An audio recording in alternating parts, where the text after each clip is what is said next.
That was Please Mr. Postman, at least a little clip from it. It's actually one of the several covers on this album. I'll talk about that in just a little bit. But I also wanted to start off by saying this is my personal favorite Beatles cover.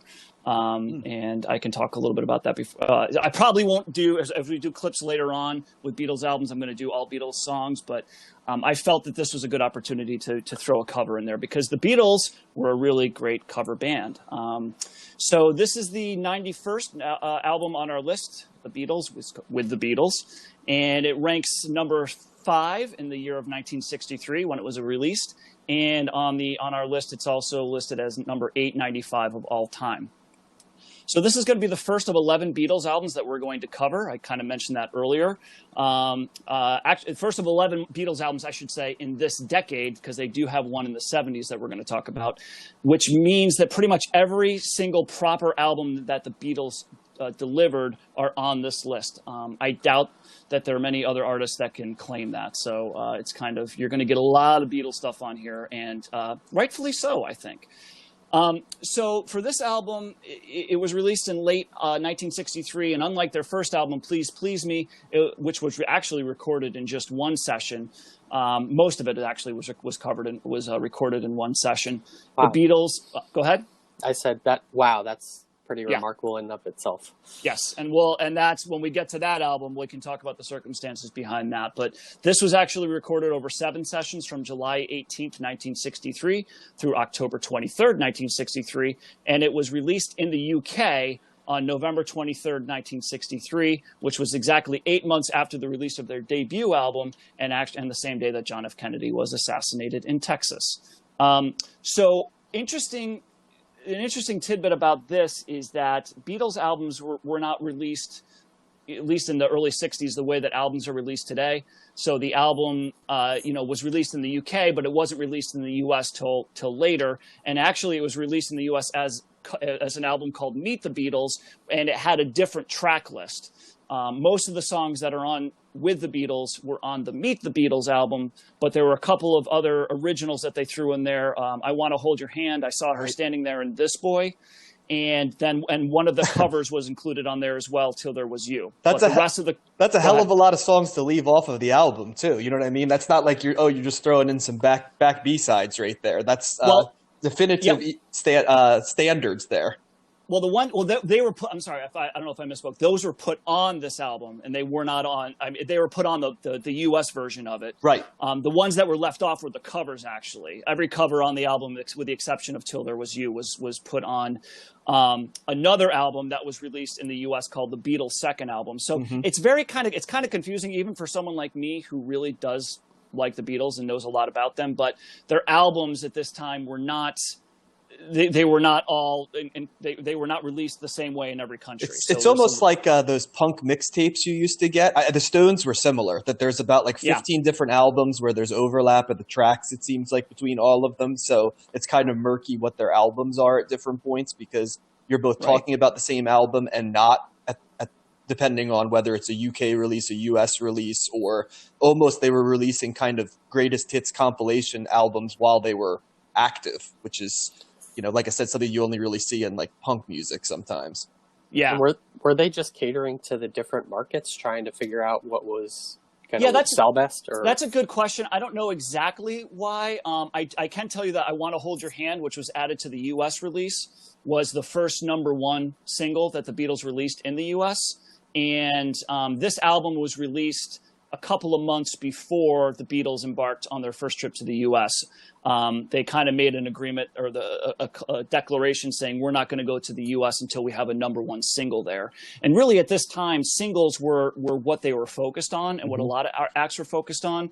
And so the concept of creating a full album from start to finish as a work of art, which is pretty much what people have, in mid-60s, later 60s, and since then, that's what a lot of artists have done. They were more focused on putting out singles and trying to get hit singles. Yep. And to the point where they didn't want to put singles on their albums because they wanted people to get more bang for their buck. So with this album with the Beatles, there were no true singles on this record as we're listening to it today.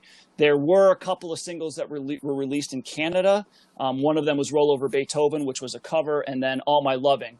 But they were not traditional singles in the sense that, you know, they were being released in the UK and the US. So that's kind of an interesting thing that this is just a collection of songs that weren't, quote unquote, good enough to be singles. And so that's where this album came from. So it's almost like double dipping. Like they would release the single, people would buy that on vinyl, and then they would buy the album. Correct. That. Well, Correct. And that continues all the way into the 80s and 90s, because I know I can remember buying, you know, B-sides and rare tracks from different artists. And you know, I think of, for example, some very famous songs in the 90s from artists that were not on any formal albums. Like when I think of Pearl Jam, right? Like Yellow Ledbetter, right? And then, you know, you know, that was on its own piece, right? And then things from soundtracks like Soul to Squeeze, for example, for the Chili Peppers. So it even didn't disappear as a concept as far, you know, later into the 90s. But yeah, would you say, Matt, that some of this also was you're putting out albums to have material that people are familiar with, so that when you see them live, it gives you more and more stuff that theoretically you can go Beatlemania on when you're in the room? Yeah, I think that's probably fair. I mean, but they were still writing songs. You know, it's not like that's all that they were focused on. They were focusing on just, you know, Lennon and McCartney were writing ridiculous amounts of songs, and partially because they wanted to, partially because they felt pressure to do so. And, you know, you're not going to crank out number one hit after number one hit. I mean, although they kind of did, but still they had a lot of stuff that was, you know, not quite to the caliber of where they felt comfortable putting it out as a, you know, as a single, but they still had plenty of material to throw on an album. And at this point in time too, they were very much adding covers. You know, nearly half of this album is covers, as it was the case with a number of their early albums in the early 60s. And that was something too that was not unheard of. You know, a lot of bands were, you know, doing covers, different renditions of songs that were already put out. Well, including common, I think, authentic artists, right? And I put authentic in quotes, right? But you remember we talked about Dylan all along the Watchtower. I almost looked at it as more like, you know, in this case, it was sort of as a de facto songwriter. You know, like certain singers have songwriters that write great songs, which we're going to see quite a bit. I almost felt like with the Beatles and the Stones and groups like that in the early 60s, who were cover heavy, you know, paying homage to their but also just almost using them as songwriters, you know, like Chuck Berry, you know, comes to mind immediately because he's covered extensively. You know, Fats Domino, Chubby Checker, people like that, Little Richard. Would you say that kind of is a little bit of what's going on here? Oh, sure. This is, you know, it's definitely an homage to the artists and the songs that they loved growing up, and that they played a lot, you know. And I'm going to go over a little bit of their history, but the Beatles had several years to become a very good cover band, and just a really good live band to begin with. But just to finish up on the you know, if we're talking about the reception of this album, it was pretty good, because about a month prior to the release, the press in the UK adopted the term Beatlemania to describe the crazy crowds that swarmed the band and the screams that they heard at their performances. This term is actually something you could probably find in some dictionaries. It was so prevalent at the time. And really, this is the beginning of them, quote unquote, changing the world as far as music goes, because they were just, they really took the world by storm. So this was, you know, they had advanced sales of about 500,000 copies of the record before it was even released, and eventually sold another 500,000. So this album was actually the second album ever in the UK to sell 1 million copies. The other album to do that was the soundtrack for South Pacific, which I did not know. So,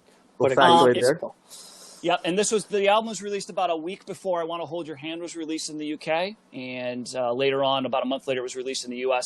And then shortly after, in February of 1964, they made their first trip to the U.S. So that's an overview of the album. And God, there's so much stuff to talk about the Beatles, and I don't want to just drown you in bio. You've got 11 albums, Matt, so you could spread it over all of them, just as an FYI. I know, but I feel like we could just do like a quick overview, because there's a lot of stuff that happened. But really, you can trace their origins back to 1957, when 16-year-old John Lennon formed his first band called the Quarrymen.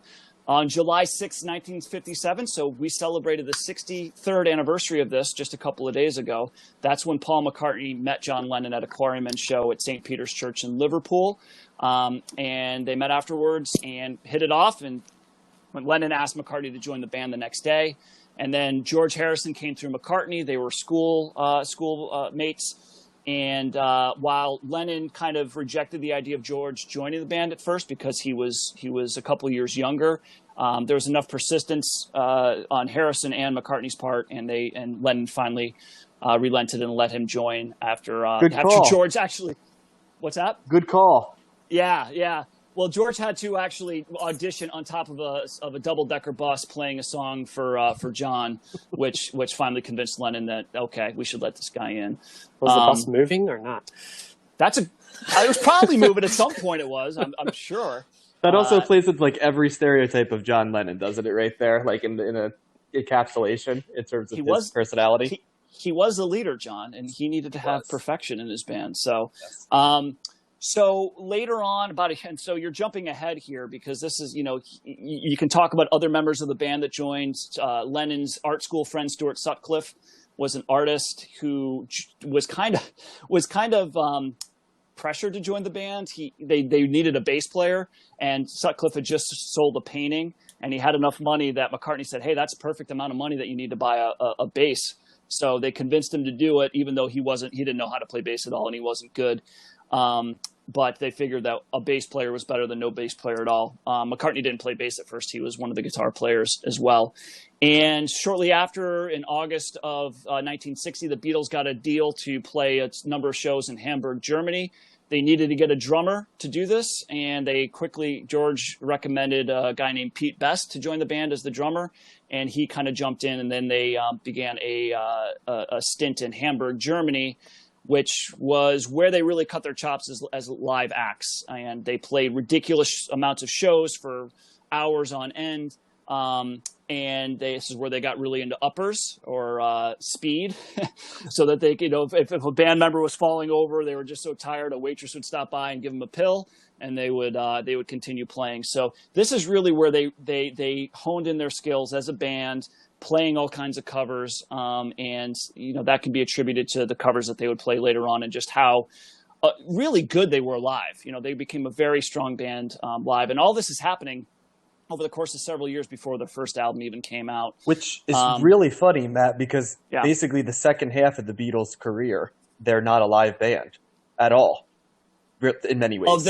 Well, if we define their career, right? Because if you want to trace their origins, if you want to trace their career back to 1957, their first album didn't come out till 1963. Right. So they were a band almost as long with no proper albums as they were as a band with proper albums, because they broke up I think they officially broke up in 1970. So I always found that really fascinating that they were around for there's a series of books of biography that I forget the guy's name. I can probably come up with it later, but he's writing an extensive biography of the Beatles. It's 3 volumes, and the first book was like 900 pages, and it didn't even get up to the point where they released an album. So there's a lot of history with them up until this point. But anyway, fast forward, in 1961, a local record store owner and music columnist, Brian Epstein, caught a show of the Beatles at the Cavern in Liverpool and offered to manage the band. And he kind of introduced them to George Martin, who was a music producer at EMI, and they hooked up. Martin didn't like Pete Best's drumming, thought he was not that great, but he also wasn't fitting in too well with the band. His personality was much more reserved and quiet. The rest of the Beatles were not like that at all.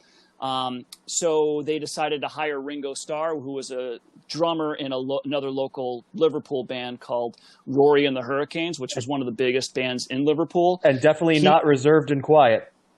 Definitely not reserved and quiet. He got his name is actually Richard Starkey, but Ringo comes from the fact that he always wore rings on his fingers, so they called him Ringo. Ringo joins the band. They also played some sets with him in Hamburg, because Rory and the Hurricanes were in Hamburg around the same time. So they had known Ringo for a number of years, and they always got along pretty well. So it made sense that he would join the band. But that's basically how they came together. So that's a little bit of the history. Shortly after that, they released their first album, and so we're going to be talking about with the Beatles today. before getting into the music on this album, let's, Josh, we're how familiar with you? Do you know the Beatles? Have you heard of John Lennon before? Do you any sense of who these guys were before this week started? Yes, definitely. I'm very familiar with the Beatles. Okay, good. Okay, just making sure. We have a history of the Beatles together. Me and you and John talking about them, listening to them. I've done some background projects in the past where I listened to all their songs in chronological order. A really good book about this actually is called All the Songs, the Story Behind Every Beatles Release by Jean-Michel Huiston and Philippa Margatin, and it really goes deep on every song and production behind it, instruments that were on it, stories about each song. It's a big hardcover. It's well worth your time. So yeah, I love the Beatles. I mean, if you don't love the Beatles, you're probably just being contrary on purpose, That being said, and John famously loves early Beatles more than later Beatles. I think he has said that to us before, right, John? Correct. That being said, when does just a quick question, John, does that, what's the line of demarcation there? Well, line of demarcation makes it sound like I don't like the later Beatles, which is not true. So let me start by saying that. I think have a greater appreciation for the period from Please Please Me to Revolver. When I say greater appreciation, I appreciate that period of time as much as I do the later Beatles albums. And I think that it's kind of become a talking point that, the White Album, Abbey Road, all the later albums, Sgt. Pepper's are, when they did art, and everything else is sort of like leading up to that art. And I don't necessarily buy into that concept because I think each of them are a piece of the puzzle to get to those. And quite frankly, there's some inconsistency in those later albums. Yeah. Just like there are in the first couple. And I think sometimes they get haloed a little bit. And I almost am hesitant to say that because that makes it sound like I'm being the contrarian Josh talked about. And I want to once again reinforce, I think the Beatles are an incredible band. So it isn't me knocking their stuff. I think I have a greater appreciation for their entire catalog over, great Beatles albums and good Beatles albums, right? And I especially love middle Beatles. Is if I were going to pick a period where I really love the Beatles, I would say that's the sweet spot, right? I mean, that's where you're kind of getting a little bit of both worlds. You got it. Right. So that doesn't surprise me at all. And I think a lot of people would probably agree with that. I actually do know somebody. I have a good friend who feels, I don't know if overrated is the word that he used, but he definitely says he does not like the Beatles. And I just tell him, I don't think you know what you're talking about. Like, I think this is one of those things that you can't have that opinion and know what you're talking about. It's just, there's so much to like, and they're so,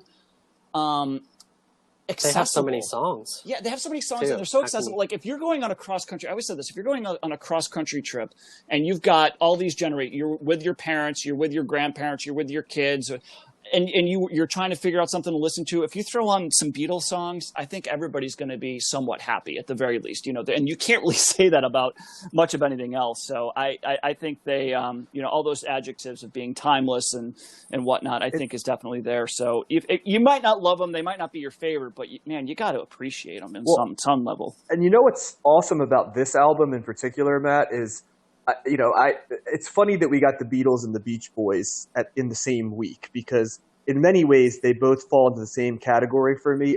I can remember driving even when I was young in my teenage years, like college years with a couple friends of mine, and putting on these albums, after listening to modern music and stuff, and just singing along with the different albums. Yeah, and it's funny how when you get to this point and we dug into some deeper stuff, and then immediately as the first track hits on here, suddenly, like, I was listening to first listen was in the car, and all of a sudden, it won't be long, yeah. It's like you can't, like, immediately, like the second it hits, and then it's like in my head I can sequence the entire album, like to the point where I can hear the note coming at the exact time. And I think that's, when I think of the early Beatles, what's so cool is it's so rooted in the R&B and that's something that I think that we're going to not be covering nearly as much as we should in terms of the top 100 is the singles type of music, especially in the early to mid 60s. And this album, thank God it's here, because it does give you a feel for what that sounds like. And there's so much good stuff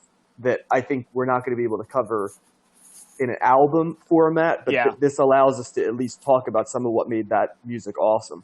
Well, and that's what happened really when in 1987 when they digitally remastered all the tapes, and they put that's when CDs were out, right? So they put all these CDs out, and that's when they came out with Past Masters Volume 1 and 2, which were all essentially singles or B-sides of singles that never made it to a proper album. And those, you could easily put both of those albums on this list, because they are just chock full of, they're not cutting room floor stuff. I mean, they are some of the best stuff that the Beatles ever did that just never made it on an album, which is insane. I think I gravitate more towards the mid to late stuff. That's the stuff I listen to over and over again. And I think, like you guys, I grew up hearing the Beatles and Beach Boys on the oldie stations all the time. And so all these early songs were always in that rotation. And so I know this album pretty well as well. Yeah. But I think this album, I think the covers drag the album down for me.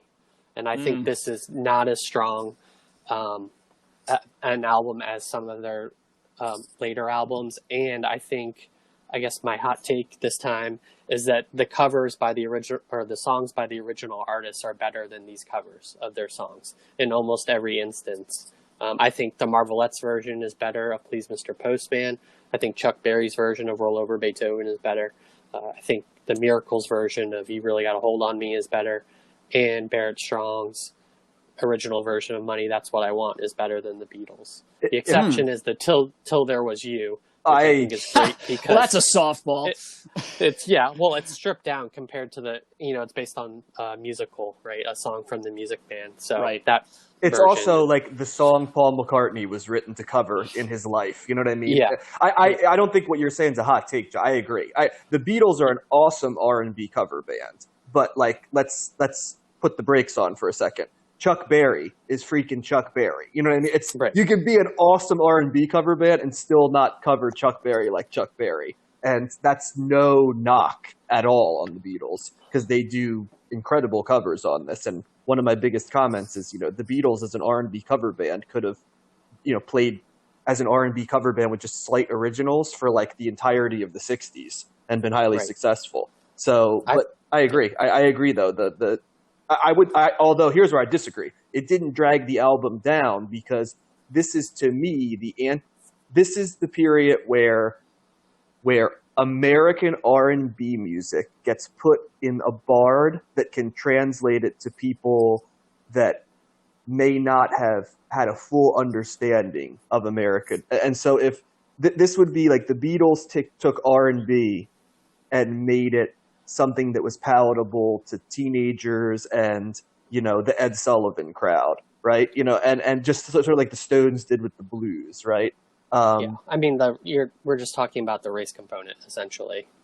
Pretty much, yeah. I mean, I mean, almost as much as Elvis did, the Beatles, owe quite a bit of their early success to, I don't want to say appropriating, because it was done with love and with credit, right? So, but they owe it to basically playing the music of Black American artists. But what makes the Beatles so incredible is that they you almost forget that, because they create this songscape that you almost forget. Oh, they were basically an R&B band, at the beginning, and that's what makes the Beatles. But that's what I loved about this album, though.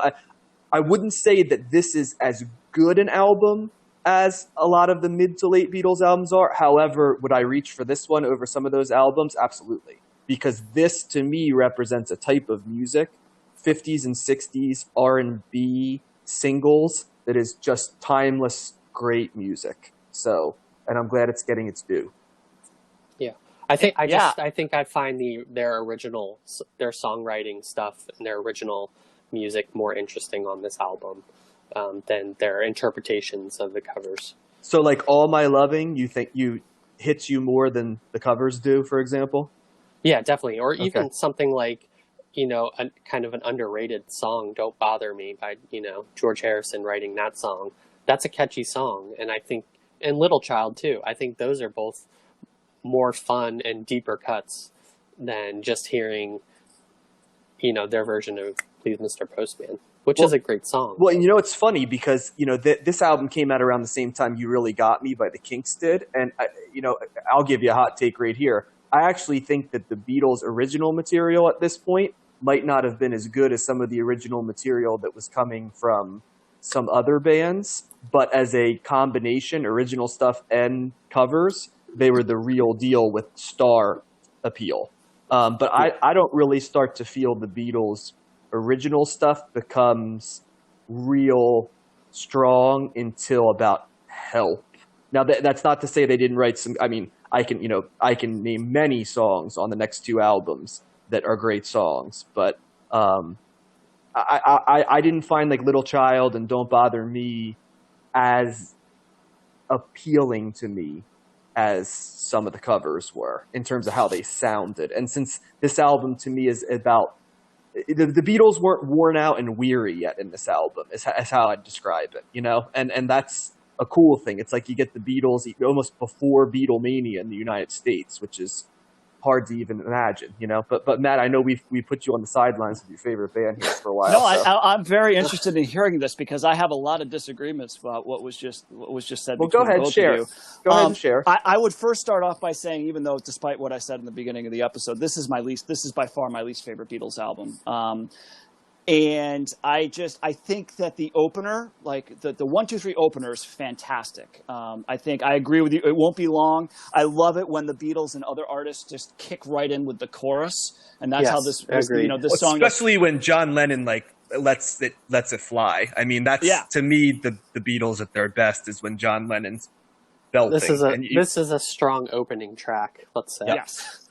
One of their strongest opening. It's boom, you're right there, and exactly, you're in the car and you're singing right along, and it's a great song. I think All I've Got to Do is a little bit more subdued, but the chorus is great, the bridge is great, and then All My Loving is the best, for me, by far the best song on the album. It's just, I can't believe it wasn't a single. Wow. Like, it wasn't really, I think that's just, it's the harmonies in that. Oh my God, it's perfect Lennon-McCartney combination there. I'm going to disagree with Josh. I think that "Don't Bother Me," although I appreciate the fact that it's George's first song, and George was a very, Lennon and McCartney had years of practice writing songs together. So by the time that they started cutting their first, records, they had years of experience, where George not so much. He was kind of more focused on playing the guitar. And to me, "Don't Bother Me" is one of my least favorite Beatles tracks. I think the chorus is just weak. It doesn't really, the hook isn't really there for me. It's almost like the Beatles trying to do surf music in some ways, which is very interesting.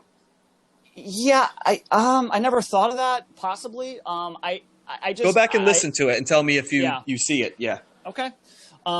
But yeah, that song I think is kind of a dud, to be honest. And I think that a lot of the other Lennon-McCartney songs after, that "Little Child," "Hold Me Tight," "Not a Second Time," some of my least favorite Lennon-McCartney songs. Oh God, "Hold Me Tight." Yeah. No, I disagree with the bass is.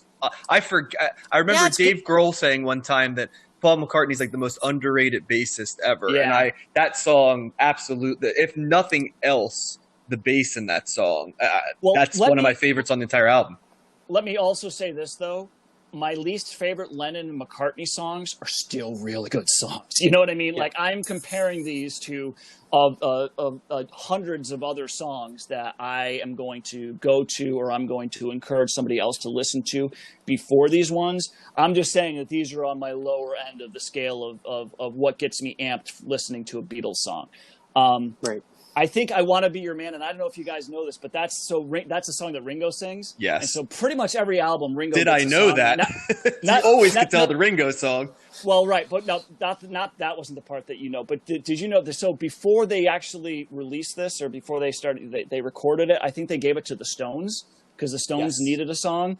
Yep. And if you listen to the Stones version and then you compare it to the Beatles version, it's a very cool way of comparing the sounds of like who the Stones were. It's a heavy, it's like a dirty blues song, and then the Yep. Beatles is very crisp, and you've got Ringo, and it's almost kind of goofy, particularly if you're watching like videos of them doing it, which I've seen before, and it's a very stark contrast between those two groups, and I think that's kind of a cool thing. But I really like that song. That's probably my other Lennon McCartney song on here that I really do like. But I do like the covers. I think that Please Mr. Postman, that was the other thing too with this. I didn't need to listen to the album so much. I needed to listen to the originals of the covers that they did because I really wasn't familiar with those. So I thought that was kind of cool. Like I said before, Please Mr. Postman is my favorite Beatles cover. I'm not saying it's the best, but it's the one. I love their rendition of it. And when I heard the Marvelettes do it, it's good. To me, it's not as good as what the Beatles are doing. Agree to disagree on that, by the way, but that's my preference for Soul. Yeah, so and I you know probably what? more so than anybody like Soul on this group. So I think that's going to be a thing for us consistently. I think that I also am probably because I've just listened to the Beatles version of that for so long, and then when I heard the Marvelettes, I'm like, they're not doing it the way I know it, so that must not be as good, But It's an awesome cover, though. It really is. Yeah. I don't want it to be like I both love that cover while also saying the Marvelettes version. Yeah, and I would say Roll Over Beethoven is the one that struggles for me because I just can't hear Roll Over Beethoven without it being like Chuck Berry. And it's almost hard for me to hear it from anybody else because it's like he owns that song so thoroughly that it seems like an homage, but just a little empty, Well, and again, I know that song way more as a Beatles song than a Chuck Berry song. So That's interesting. I think that wow. The only one that I can definitively say I like the original better is Devil in Her Heart, which is actually which I actually think the Beatles do a pretty damn good job on that. But that's my least favorite cover on this. I think that just is. It's like, and I'm not. And again, I'm not saying it's bad or I don't. I'm just saying when I heard the original, I thought, oh, I like that better. Well, whenever the Beatles, as good as they are, like when you're playing certain R&B songs, like the Beatles are not a band that's going to put stank on a song. You know what I mean? No. That's what I mean. And like the songs I think of are the originals, you know what I mean? Have that little bit of, for lack of a better word, like stank on it. Like the Beatles they're going to do a technically solid, fun cover of it. But some of those songs are not, happy-go-lucky. You know what I mean? Yeah. They're raw songs. You know what I mean? And that's why a few of the covers that both of them did, the Stones on those songs that had a little more stank on them, you know what I mean? Like the Stones always own those covers more because the Stones had that. Yeah. So. Right. So yeah, I mean, it's interesting to hear those takes, but that's, I think, probably my bias in some of those ways is just because I've listened to this album so many times and for so many years that I know that really I didn't really, some of the covers or some of the originals I never heard of before, so it really wasn't going to stand out to me. I think I don't know, something really needed to hit me in a way to make me kind of convert to say, oh, I like the original better. And the only one that really did that was Devil in Her Heart. So, hey, you know what? It's still a great album, even though, there's certain songs in here that probably some of us like more than others or whatever, but it's, I like that period of the Beatles too. It's probably the period that first attracted. I don't think many people jump into the Beatles going, well, especially as kids, nobody's going to go, oh, let me listen to Magical Mystery Tour. That's my, no 8-year-old kid is going to, really gravitate towards that as opposed to some of the early stuff. So, solid album, man. And it's right when Beatlemania was hitting its stride right before they went to America. And so that's kind of, I think their next album is well, we're going to talk about more of them later, so I'll kind of just stop there. But and every Beatles album has at least two like Stone Cold classic songs on them, so that's incredible in and of itself. So it's not like this album is bad by any means. No, right, and that's what you kind of have to say is even the stuff that you don't like as much, they're still good songs, Right. Except Revolution 9, but that's not really a song. So. I would say a fun project for listeners would be to, listen to the covers and then listen to the originals and see which one you like more. Yeah, and that's what I've decided because we'll see in future albums, pretty much until, Rubber Soul, nearly every album had several covers on it, right? So their first, five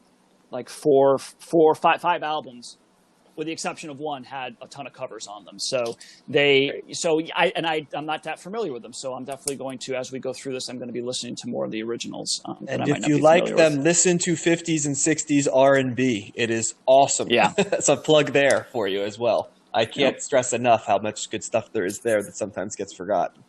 Yeah, like we're always talking about where these guys or where all these artists got their influences from. Go back and listen to those artists and trace it back through time, as you'll hear on my segment. That's what yours is all about. That. So, yeah. Anybody have any last thoughts on this before we kick it over to John? Nope, super fun album. It's impossible not to recommend this. You got recommend. Yes, absolutely. I would say less a great album as much as just a fun album that I can't do anything but recommend. It's a great album to listen to while making dinner, also. and any number of other things because it's just